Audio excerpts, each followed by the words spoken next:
Hi guys, this is Reddy from Wealthy Options. Today RBI gave a big surprise through their monetary policy. I thought I'll quickly share some insights about the outcome of this policy. RBI has reduced repo rate by 50 basis points, and even more bigger surprise is they have cut the CRR, which is a cash reserve ratio, by 100 basis points. And this is not the usual outcome that we hear from the RBI monetary policies. Okay, so what this means for investors and different sectors, and for those who do not know about what is repo rate and also the CRR, I'll quickly explain what repo rate is. So repo rate is something generally the banks, they borrow it from the investors in the form of savings and also the fixed deposits.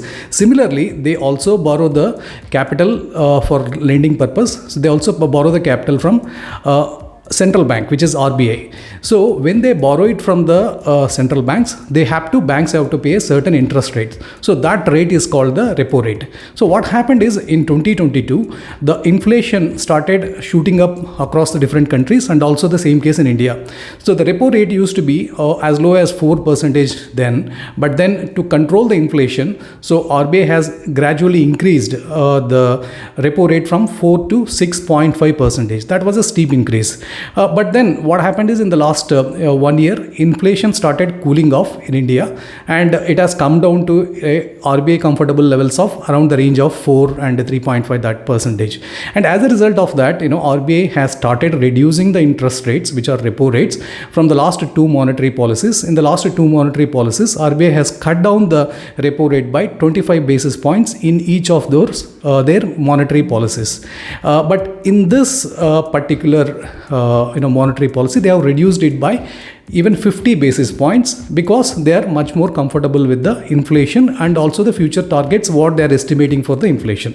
On the other hand, CRR stands for cash reserve ratio, which is nothing but, so central bank, which is RBI, they ask banks to deposit a portion of the percentage of their total deposits in the form of the banks will get the deposits from the savings and fixed deposits. So taking into the consideration of their total deposits, and also the taking into the consideration of their the liabilities, so as a total percentage, so RBI asks banks to deposit a certain percentage of amount with the RBI. So which is cash reserve ratio. Cash reserve ratio used to be 3% way back in 2022 when inflation started going up.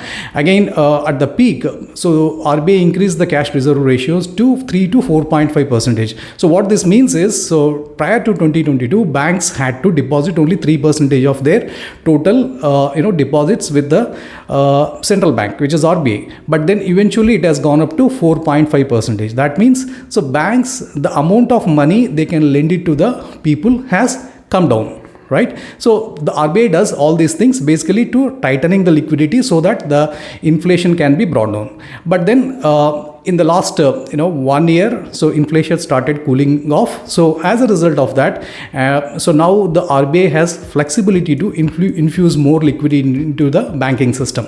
So what RBI has done is in the last two monetary policy sessions, so they have reduced the CRR from 4.5% to 4%, which is a 50 basis points. But today that's a sixer, they reduced it by 100 basis points. This is not something we usually see. That means now the banks have more liquidity, they have more money to lend it to the different customers, be it home loan, auto loans, or commercial loans. So one is how is it is good for different sectors and investors. So when it comes to borrowers, the immediate beneficiaries are, so for example, anybody who have borrowed the home loans, so those home loans are likely to go down in the next 1 or 2 months. Banks will start passing on those interest rate cuts to the customers. And for the people who wants to go ahead and take the new home loans also, they are also going to be a big beneficiary. Similarly, the auto loans, some of these sectors, and also for the businesses, to run their operations, usually they also borrow it from the banks, commercial banks. So these banks now they are going to get the loans for a cheaper interest rates. So which means this is going to help the businesses to run their business with a lower cost of interest rates, which will eventually reflect in their profit margins.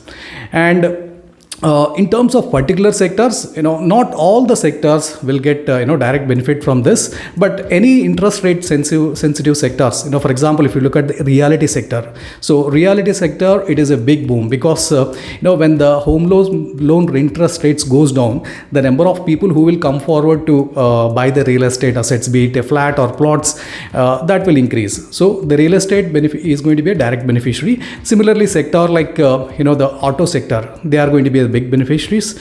And in general, the banks, so banks can lend more. When they can able to lend more, obviously their business also grows, so it is good for their business. It's so banks are direct beneficiaries. And also they look at the consumption segment, any of the the consumption products you can buy from the market, now customers can actually borrow it for the less rate, right? So the NBFCs, all these NBFCs, they can lend it for the lesser rate, and it actually helps the customers to take the loans at a less interest rate.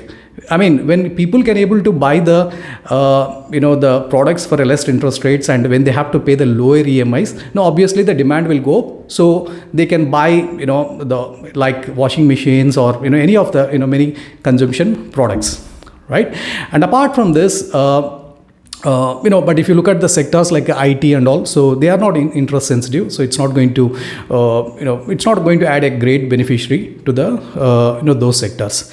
And this is all on the positive side. But when these kind of a big measures are taken, we also need to think about, what made RBI to reduce the CRR rate, particularly by 100 basis points, right? So I think the most of the analysts were expecting the 50 basis point cut in RRR. And when it comes to repo rate, I think predominantly 25 was kind of take it for granted because the inflation has come down, but 50 is something some of the people were also expecting. But both the repo rate also has been brought down by 50 basis points, and also the the CRR also by 100 basis points. So what could be the reason? The reason is, I think the one thing we need to accept that, so RBI has started witnessing that the economic growth has been slowing down. So our GDP rate used to grow at 7.5 and 7% sort of things, but now it has come down to 6.5%. So as a RBI need to balance between controlling the inflation, but also need to ensure that the growth will not be affected significantly. Now RBI is looking at the inflation very comfortable level, and also they think that the inflation is going to be within the range of around 4% for the next nearby future. So that means they are happy with the inflation, current inflation, and also the forecast of their inflation. So now they can focus more on increasing taking some measures which can actually help the economic growth.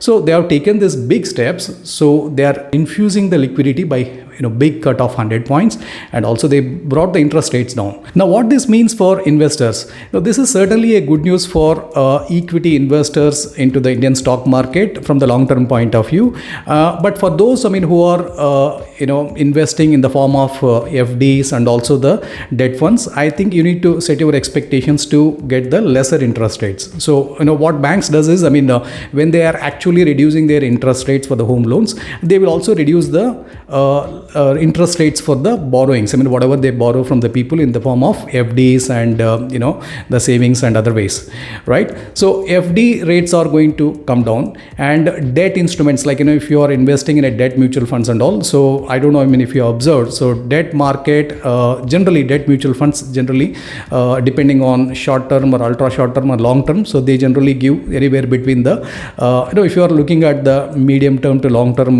debt instruments, so they generally give around 7 to 11% of the annual return, CAGR. And if you observed, what has been the return in any even short term to long term in the last 1 year, so there was a big rally. So there was a big rally of I think most of the funds have delivered even 10, 11, 12% returns in the last 1 year. So that was mainly due to in generally debt funds, they give slightly more returns when the interest rates are about to fall. Okay, and we saw this cycle of interest rates coming down in India in the from the last 1 year. So obviously the market prices that upfront. So the bond prices or the debt mutual fund returns have they rallied. They gave a very good returns.